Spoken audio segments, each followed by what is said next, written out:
All right, we are recording.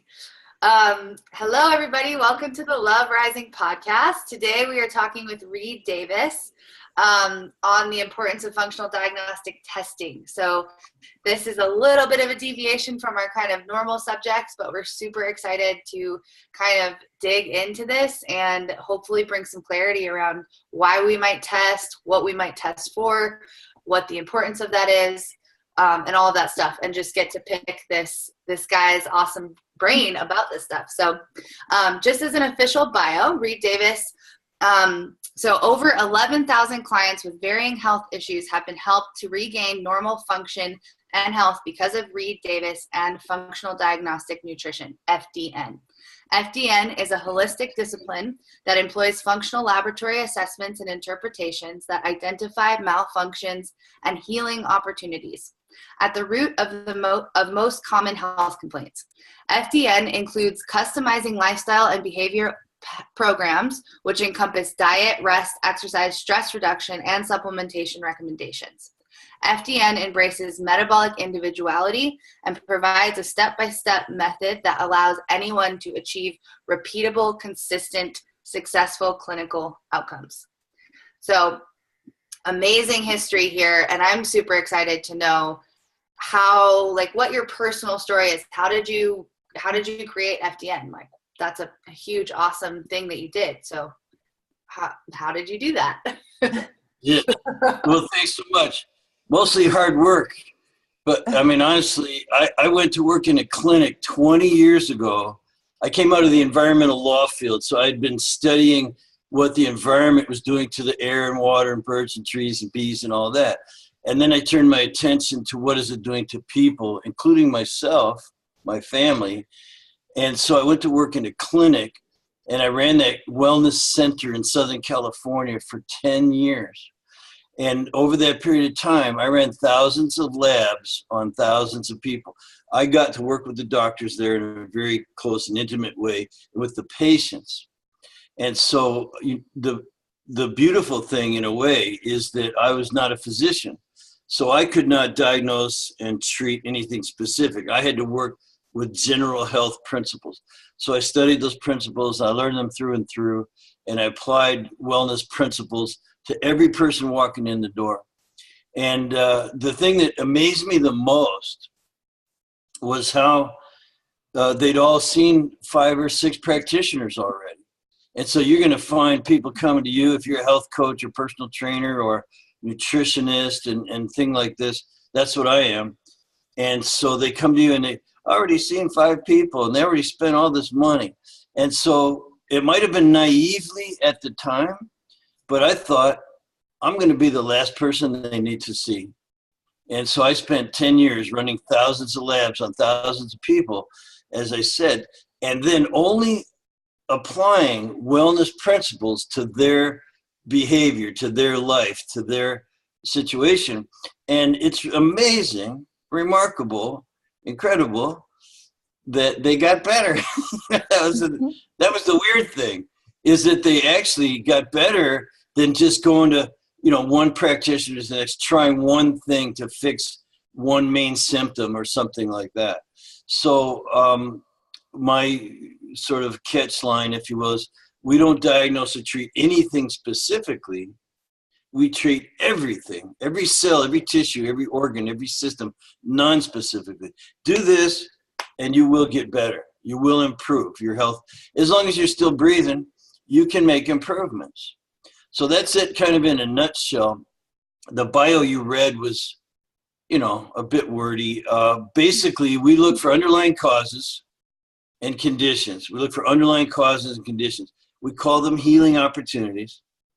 And once those are identified, then we apply all natural therapies, the diet, the rest, the exercise, the stress reduction, and supplements. You've heard that word stress before, right? Mm-hmm. So that's huge. It's ubiquitous. It's everywhere. It's from there's all these signals coming in that would work against you if you didn't have a shield and a defense against them, and innate, ability to heal yourself. So that's the principles upon which we work. So was there anything that happened to you personally that got you interested in health? I mean, why did you move from the environmental law to health, individual health? Yeah, it was a combination of losing the job I had in the environmental field. I was a senior vice president of a big recycling company, actually. And, I made those people a lot of money. And I made my job so easy because I'm a very good businessman, organizer, that they thought they could do without me. And it was the best thing that happened to me. I was a highly compensated executive. And I had a little money in the bank, and so I just wanted to follow my passion. I thought I was going to do environmental and corporate wellness programs, and I started sort of fishing around for what would that look like. And I met this chiropractor, and she had a wellness clinic, and I just through a very short period of time fell in love with the clinical side. So there's the corporate side, where you go in with a program and everybody gets better. You implement on a systemic level within a company. That was no fun. I was just kind of tired of the corporate world when I realized how much fun it would be to work with people one-on-one. So that's the clinical side. So I just turned to that side of it and, took a nutrition certification, a personal trainer certification, and all these things that one does when you're we call them learn freaks, And so yeah. I'm still taking classes 20 years later, and it's beautiful. There's people out there smarter than me, but again, after 10 years, I had systematized the intake process, the step-by-step of which labs to run, which questions to add, the history taken, just systematized it. And then, we identify those opportunities for healing, the things a person really needs to work on. That's not diagnosing or treating a disease. That's, here's what needs improvement, this area, and this area. How do I do that? Well, you apply these wellness principles. That's how we worked out the protocols. And so those are all step-by-step too, what a person needs to do first, second, and so on, until they're just living in a very healthy way to the best of their ability. Their God-given, abilities. People have different capacities. Like me, I'll never be an NBA star. How do I know that? Well, I'm 5'10". I can't shoot, whatever. So genetically, you have certain potential, and we want to bring out the very, very, very best in that. And so what I have done for the last 10 years, so we got 20 years, 10 years of clinical, and then 10 years of teaching, where I just continue to learn and make my course. I have a course that I teach. And I just make that better and better and more robust and fitting the niche now. It didn't exist 20 years ago. It was called the health coach. Everybody wants to be a health coach. That's a beautiful thing. We just want to help people, but you need a system to work with. So for 10 years, I've been teaching now. Very much, yeah. I'm curious what you think, and if you could answer this kind of like just high level, like what is healing? Like what is your definition of healing? What does it mean to heal? I love this idea of healing opportunities. Like there's an opportunity for healing right here. And, that kind of overall view of I couldn't be an NBA player, other people, we have different abilities or levels at which, or what it looks like for us to be healed. But what's like a high level overview or definition of healing to you?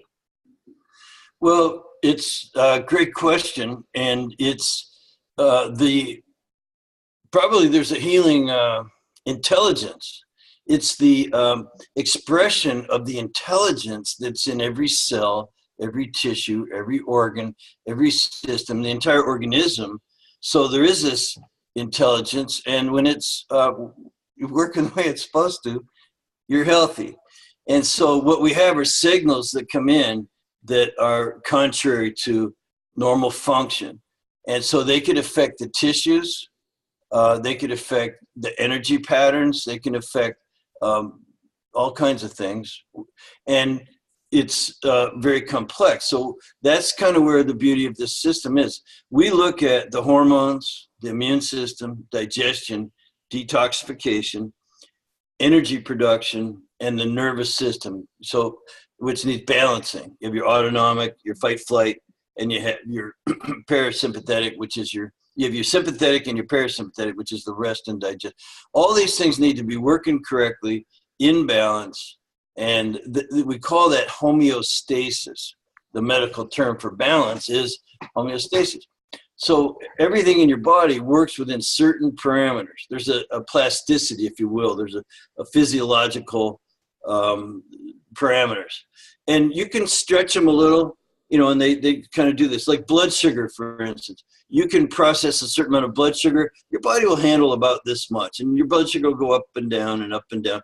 And, along with that is insulin and all these things. So we have this resilience.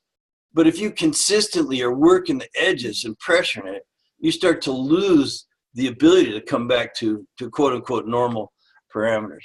So there's the intelligence that allows that to take place, and we all have different, let's say, parameters. So, that's why lab work comes in really handy, and you can check where people are at, and then you can correct the behavior that's going to get them to where they want to be, which is happy. And you can't be happy if you're not healthy. That's all anyone really wants, right? Yeah. So, one thing that I wanted to kind of touch on was kind of this idea of genetics and how we all are predisposed to certain genetics, but our lifestyle choices kind of turn those things on or off. And so the thing that I would love to kind of hear your input on after having all of these clients is about how long does it take? Because a lot of people, at least, they think, it took years for them to get to this state where they're really out of balance. And then they want that instant healing. But in reality, and I know everybody's different, but what does it kind of look like to heal? And how do you take those steps? And how long does it take and things like that?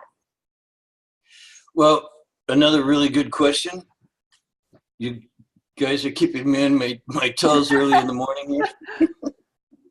So everyone's different, of course. So what, again, I'm a systematizer, organizer type of guy. It makes it easier for people to follow something. So I would say there's 3 phases of healing, if you want to call it that. We just kind of call it correction and maintenance. But there is a relief stage. So the initial stages, it's okay to do a little relief care. Matter of fact, that's what modern medicine, or what we call standard medicine, is really good at. You can pop a pill and get relief. Mm-hmm. So, we don't want to do drugs because they're toxic and your body doesn't really process them right. And they have all kinds of side effects and contraindications and warnings and risks and so on and so on. But the idea is that there is a relief period. So that could take a few days or a few weeks.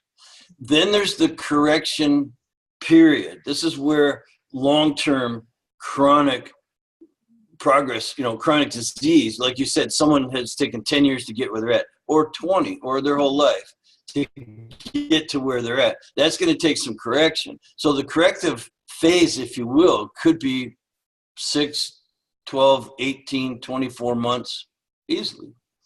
If you've been working in a factory sucking up all kinds of chemicals and they're in your liver and they're in your fat and you got this inflammatory condition, you've got, again, your hormones are off, your immune system's off, your digestion is off, your detoxification processes are off, and on and on. So that can take a while. But the beauty is that you'll transition at some point into a maintenance phase. So there's the relief care, there's the corrective care, and there's the maintenance, which is where you've taught a person how to live, basically. Mm-hmm. And, people can come back and get retested from time to time.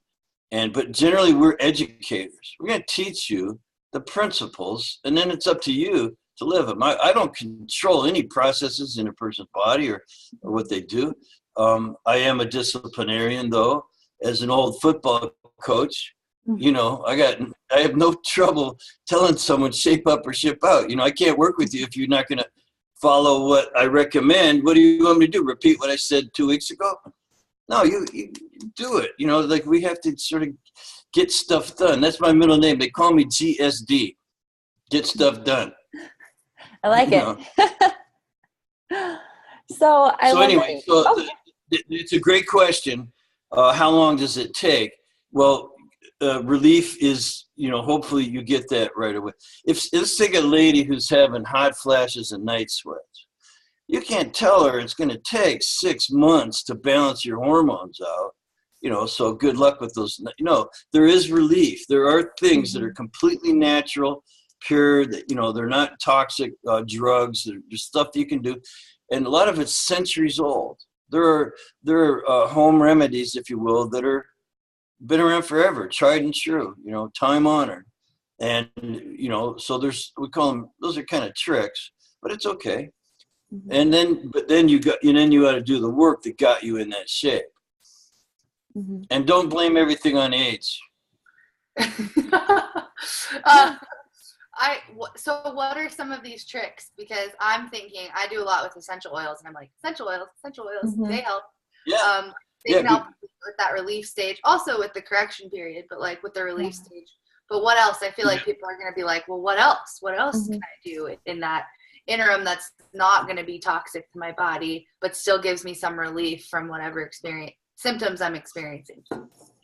Well, relief comes in many forms, and it's going to be one of 5 things, which is the same 5 things that are part of the corrective period and the maintenance period. So there's only diet, rest, exercise, stress reduction, and supplements. DRESS. It spells dress, so it's very easy to remember. So some people can get relief just from changing their diet. You cut out certain things. It's not what you add to your diet. Usually it's what you cut out. If you cut out sugar and certain grains, if you're sensitive to them, and other foods you're sensitive to, that's relief right there. Migraine headaches, gone. Asthma, gone. ADD in kids, gone. Because they got off the crap that was sending bad signals to their body, that was inflammatory and triggers for other reactions inside the body. So diet is really critical. And we run a food sensitivity test on every single person. No matter what, you're doing a food sensitivity test because everybody has some. And matter of fact, the lab that we use different labs depending on where you are, the person, and sometimes 2 if it's kids. But if they don't find any sensitivities, they don't charge you. Nope, didn't find anything. It's never happened. But that's their policy because they know everyone's got some. So diet's important. Now rest, believe it or not, people with memory problems or, cloudy thinking and stuff, it could be they're just not sleeping. It's amazing when you remind them that, how much sleep do you get? Well, so again, diet is really critical. Rest, which is really sleep, deep sleep, puts you in a state, and it clears things up almost instantly. So then there's exercise. Do you know that if you're depressed and you go run around the block, you're not going to be depressed anymore, unless you're in pain or something, like if it hurt you, in some way. Generally, it's as good as medication. It's been proven over and over in studies that exercise is just as good as certain medication for certain feelings that you might have that you don't want, unwanted mood, unwanted state of mind, things like that. So diet, rest, exercise. Then stress reduction itself could be anything from deep breathing to meditation to, hidden stressors you don't even know about. Getting rid of chemicals, getting rid of other things that are offensive to the body. For me, what we do a lot of testing on is the parasites, bacteria, funguses, viruses, and that kind of stuff. So you find those, clean those up, your diarrhea goes away. Your, again, headaches, inflammation, skin conditions, all kinds of things can go away pretty darn quick. And the last one is supplements. I keep it last because, DRESS, because I don't really like to sell supplements if I don't have to, but the truth is our food is poor quality. And unless you're eating pure organic, even then it doesn't have everything you need. So supplements supplement for what's missing in food, but they also are very therapeutic. They target, they stimulate, they can be used for a short period of time to help you out. So you can get your relief from stress, you can get your your correction. Your correction is going to come from dress, and then your maintenance is dress. It's really all sort of the same answer. I'm obsessed with the systemizing. Like, I'm just like, yes, like I'm like, yes, the 1, 2, 3 acronyms. I love it. It's great. Yeah, I like my acronyms because then I can remember what the heck I'm supposed to be doing. Yeah, exactly. Yeah, it's like it keeps it all like. So, is there, functional diagnostic testing? That's kind of the thing that you're talking about. It's a system, get people in, do these tests, work on things in a systematic way. This experience that you've had that you've then organized and systematized. But is there any situation where testing doesn't help? Where is testing super, important? I just like a little bit more on the specific testing kind of aspect of things. Well, testing is really important, and we're gonna have to pause. There's something making a big noise back here.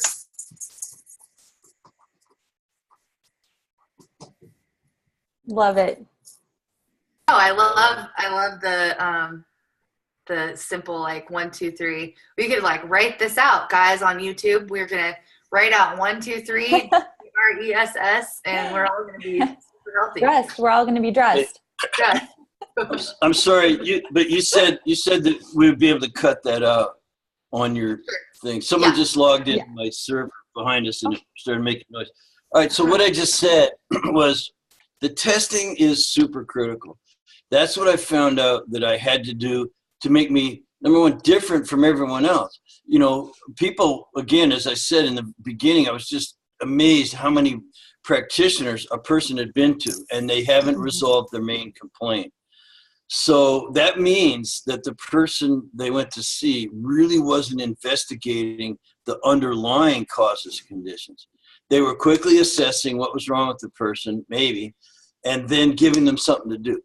Try my pills, try my therapy, try this, try that, and hope it works. Well, that's how a lot of practitioners go about their business. And then people will fall into that cycle of trial and error. I tried this, I tried that, because no one's really doing enough investigation into the underlying causes and conditions. Now, I'm avoiding the word root cause for a reason, because it's overplayed now. I used to use it 20 years ago, but it's been just sort of commercialized.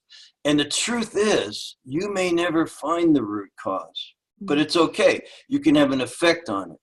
And that's why the dress principles are so important. I don't really know exactly. We get close enough. The labs give us clues. They give us clues. And so we operate within those parameters, and people get better when they apply the wellness principles. So we do like to do our testing. We test the hormones. Matter of fact, I'll get the reason this flows off my lips so well, it's another acronym, and it's hidden. HIDDEN, Clara. You like those. It's hidden. So a lot of these things are hidden. They're hidden stressors, they're hidden malfunctions, they're hidden imbalances and things. And so you've got these hidden problems: hormone, immune, digestion, detoxification, energy production, and nervous system. And so those HIDDEN things, that's the kind of investigation we do. So we'll run labs on all that: saliva, urine, blood, and stool testing. Everyone that comes to me runs 5 labs. And that, otherwise, what am I going to do here? Just give you something to try? Just sell you another therapy that might work?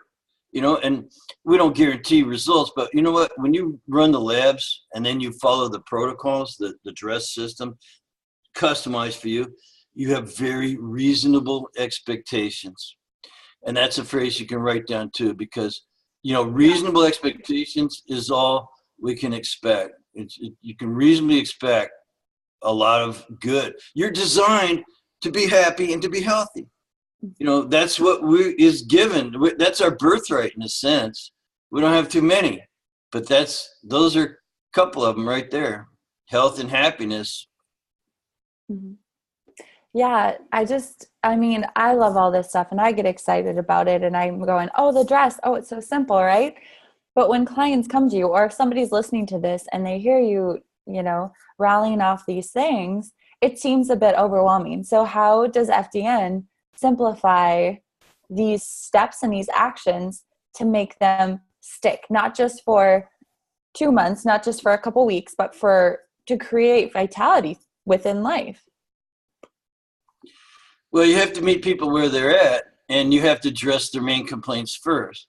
So, they have to have a why they're doing something. Now, they've got a lot to learn. As you just said, it's a little overwhelming. So you've got a lot to learn. Some people have more to learn than others. There's so many stories about funny things people think, but you meet people where they're at, and you usually start with their main complaint. So if someone comes in with migraines or really bad digestive problems or headaches, other headaches, you have the sinuses and allergies. Some people it's just mood and irritability. They're just always irritable. They don't know why. Well, that's not normal. So whatever their main complaint is, you would sort of go in at that level. Remember, you've got the relief, the correction, and the maintenance. So if someone's motivated enough to get rid of their whatever it is, it's almost always something about the way they look or feel.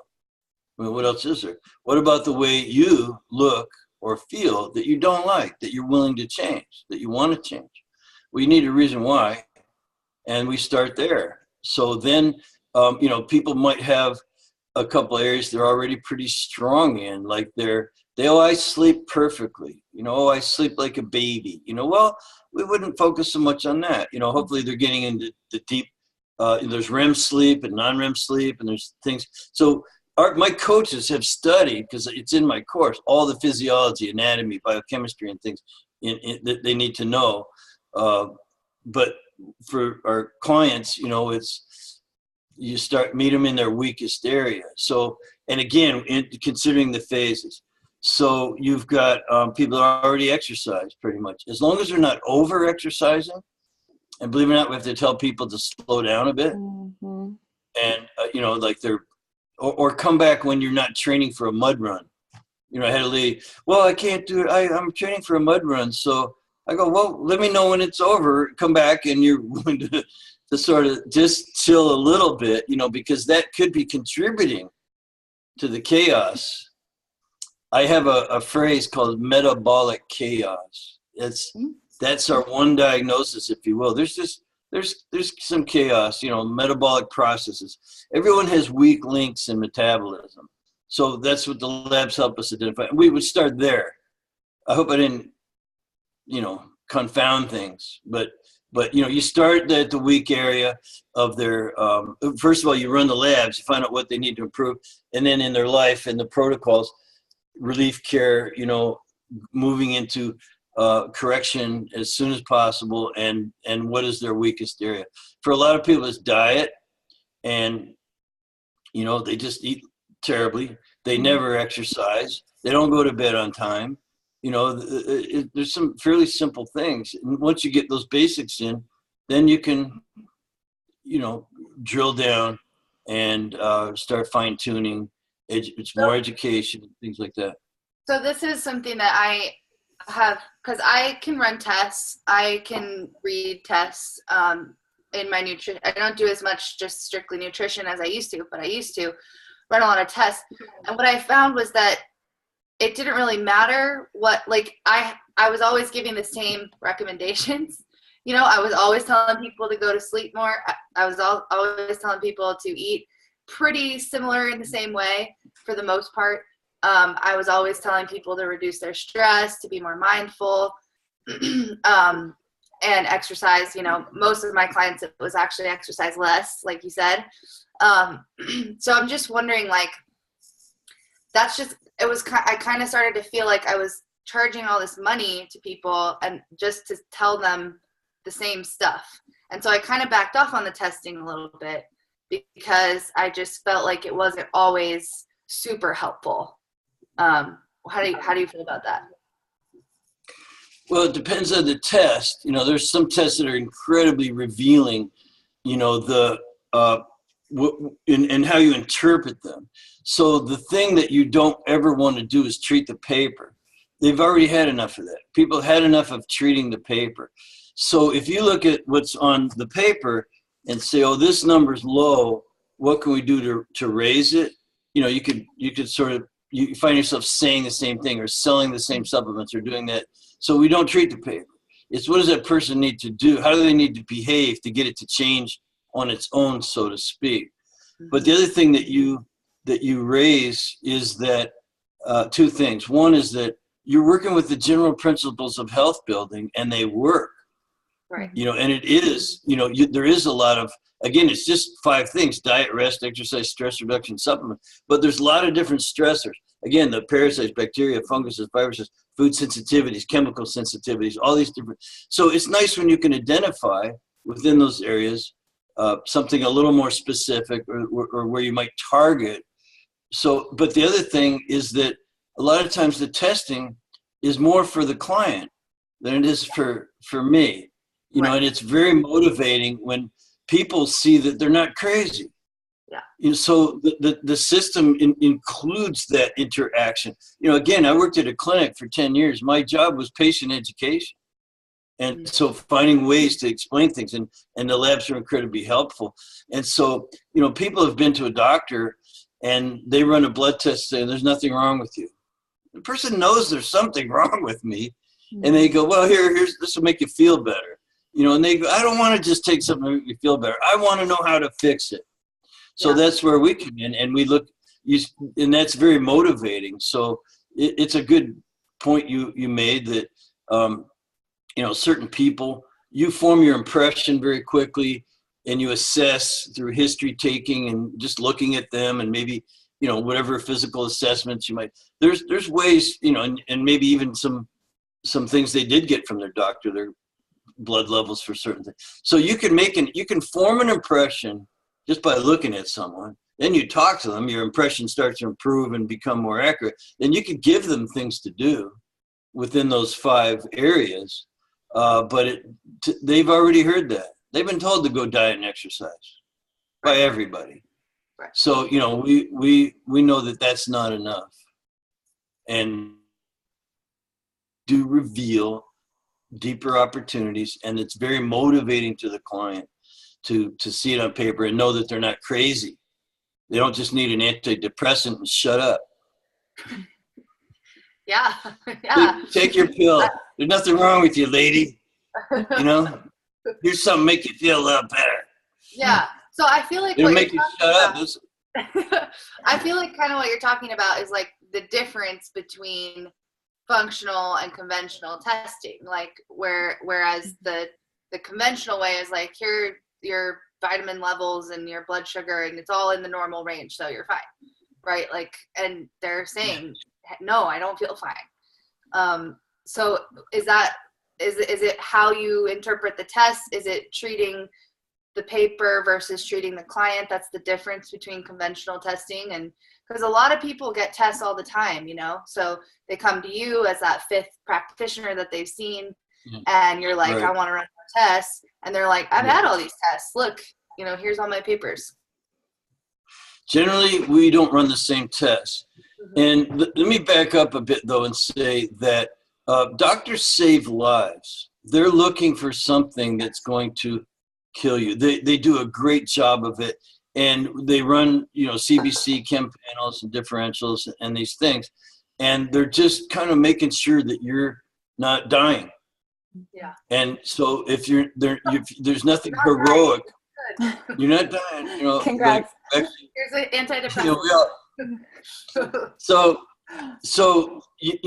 they'll watch a number. Let's take blood sugar, and say normal, 80 to 90, something like that unless you just ate whatever. So they'll watch it go up and up and up and up. Or when they may not be tracking it, but until it reaches a certain level, where you're already dysfunctional and need medication, there's nothing that they can apply. They don't have address principles. They don't apply wellness principles. They treat disease. So if there's no disease on that blood work, you're fine. There's nothing for you. No medication for you. Yep, you're perfect. You don't need any prescriptions, unless it's for that persistent feeling that you're not well. And then in which case, here, take this. So we just completely operate on a different paradigm. It's really closer to anti-aging. If someone is fairly well, they just want to then be even more vibrant, have clear thinking, have really good immune system, never get sick, have high energy all the time, and on and on. Vitality is something some people have forgotten what it even feels like. When was the last time you got up on your bed when you woke up in the morning and went, woohoo, crowed like a rooster, something like that? Who does that? 5-year-olds. You know why? Because they're actually really healthy and they're happy and they look at every day as a new adventure, things like that. And we all pretty much can be like that. So, people are walking around kind of tired, kind of brain foggy, kind of, not feeling so great, overweight, lack of energy. They get sick, at least every year, and or maybe twice a year, and they think that's normal or healthy. And there's nothing in their blood work that's going to tell them any different. Yep, you're right. You're healthy. You're fine. So the answer to your question is a bit convoluted, as I just showed you. But we don't run the same work. And what a blood test you ran 3 months ago is like yesterday's lunch. No one cares what you had.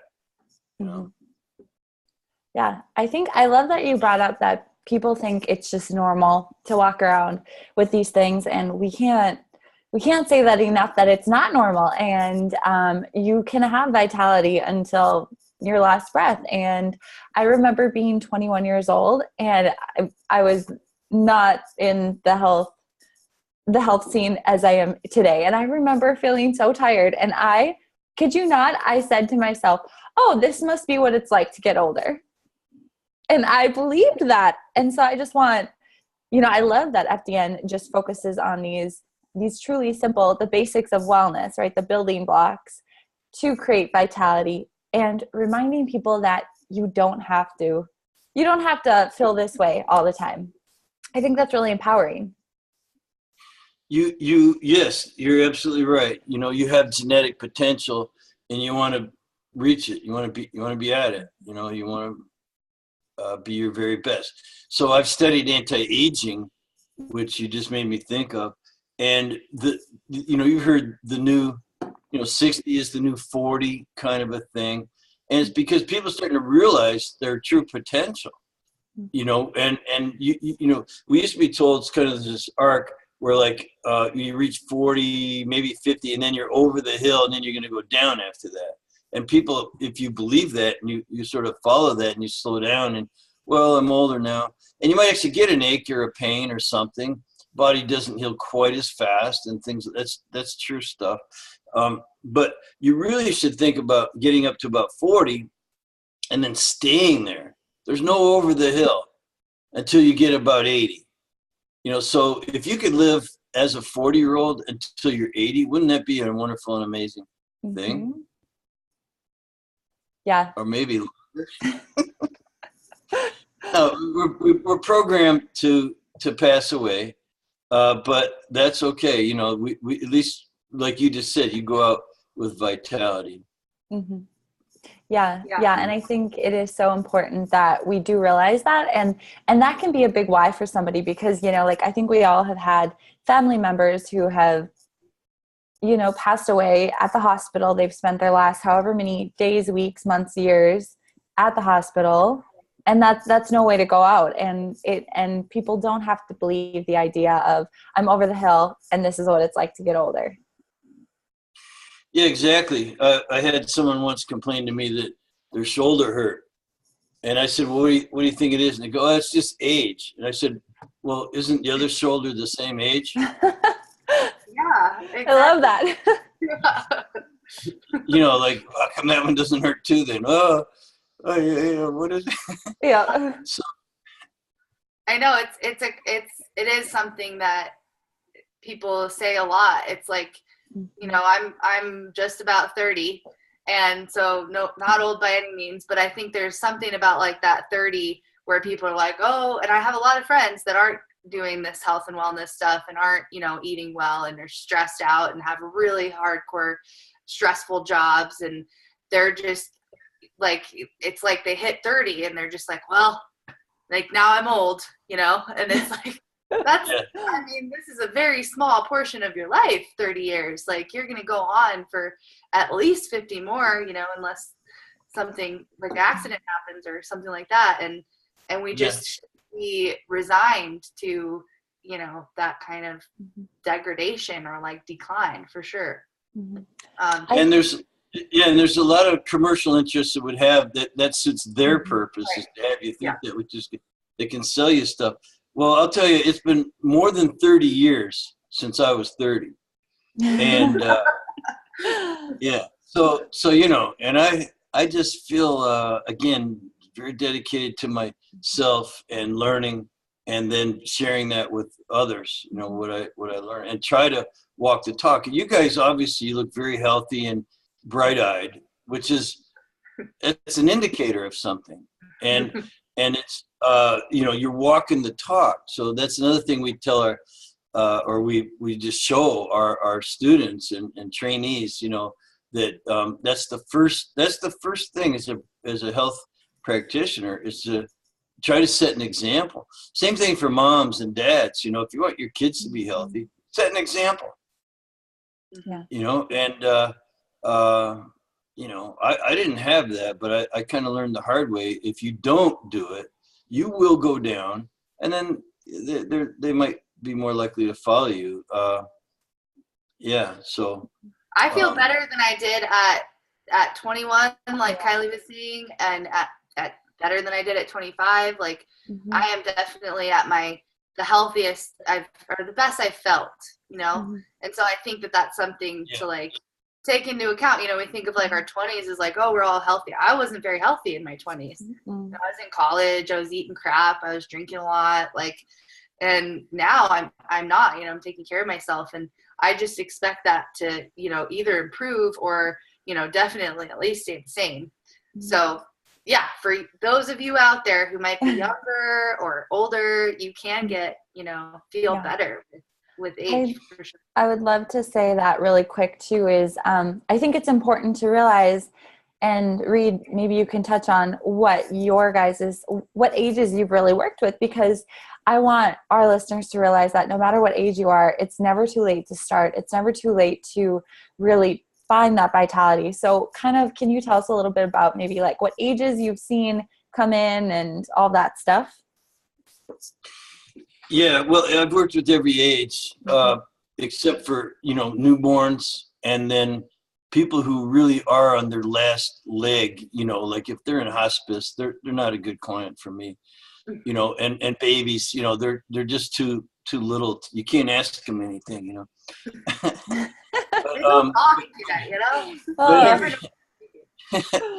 Getting a stool sample's no problem though. Yeah. If you had. Now, and so it's really the mothers that we educate when we have infants. But my career in this, if you will, started with women in their 40s and 50s, and maybe even a touch older sometime. And you know, 20 years ago, when I started, I was in my 40s. You know, and so you know, I was just kind of attracted to that age group, but also mostly women, and they just seem to care more about their health. Also, at the time when I started, there was big scares about the artificial hormones that women were taking back then. They were really ubiquitous. You know, just every problem was like, oh, here's your hormones, here's your hormone. You know, if it was bone density or whatever it was, oh, it's your hormones. So, and after 40, you're going to start to feel hormonal issues. So, in answer to your question, I think that's still kind of my demographic. You know, I just really like mature women, and that, you know, nowadays they're all working, you know, they have careers, they really just care. They want to look good and feel good for a long time, and they don't want to lose their looks and stuff. So the way they look and feel is very, very important. I even told my dad once when he was still living, about this. I said, Dad, did you know that women live longer than men? And he goes, yeah, so? I go, well, it's because they care more about their health. And, if they feel a pain, they actually do something about it. He goes, no. He goes, I'll tell you why men die sooner. They want to. Oh. That was my dad's sense of humor. Oh my gosh. So anyway, but the truth is, women do live longer because they do take better care of themselves. So, they start younger and they are more consistent. And, men, I didn't care about my health too much when I was younger. I just thought it's always going to be there. I was very healthy, very robust, athletic, and all kinds of things. And so I just didn't think about it. Women pay more attention to the owies. Men shrug it off, go fix their cars. If your car's got an owie, hey, I got to fix that, man. But if it's ourselves, so that's my answer to that question. Good question. Yeah. Go ahead, Kylee. I was just going to finish off with the last question if you want. Perfect. Yeah. Okay. So we always like to kind of ask for our last question, what is one or two practical pieces of advice that our listeners can take with them starting today to kind of implement this idea of we talked about vitality and true health and using kind of maybe that idea of dress or whatever it might be, but. Well, your audience, again, and you guys focus on the right things, including that sense of self and something beyond yourself. So I would say get up every day and be grateful. If you think the world owes you living, you got nothing, you owed it to me. So why should I thank you? Well, no one owes you anything. So be thankful. They say attitude is the key to altitude. And I believe it's the key to health. You have to start with the state of mind and belief that, tomorrow's promised to no one. And if you want to be around and be happy and healthy, be thankful for what you do have. So I start with the state of mind and pray. And so now, a lot of people aren't going to go there with you, but it's okay. You got to get that established. Then what you put in your mouth matters, and the air you breathe matters, and what you put on your skin matters, and what you clean your house with matters, things like that. So pay attention. And if you find yourself, every time you eat a certain food, you get sleepy, it's called a clue. And how about you avoid that food for a while and you notice, wow, I don't fall asleep, after every meal or, these kinds of things. So you have to really pay attention. Matter of fact, we probably should just end with that because I can't go on and on. I could cover a lot of things, but the idea is that if you eat a meal and an hour and a half later, assess, pay attention. How do I feel? There's 3 criteria for knowing if that was the right meal for you. Number 1 is you should have a really strong sense of energy.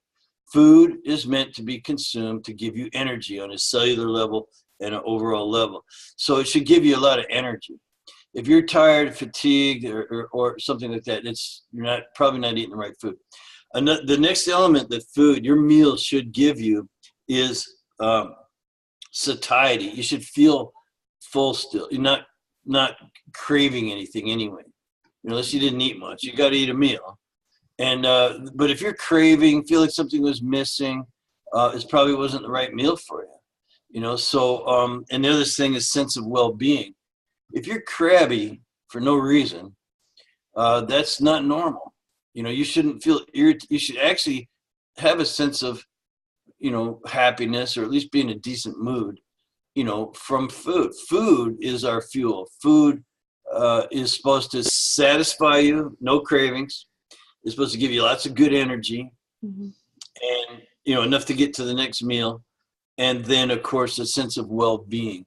If you jotted down an hour and a half to 2 hours after every meal, how you felt in those 3 areas, and then start adjusting your amount of protein and fat versus carbohydrates, to match, you'll find that you'll be a happier person. You'll have more energy.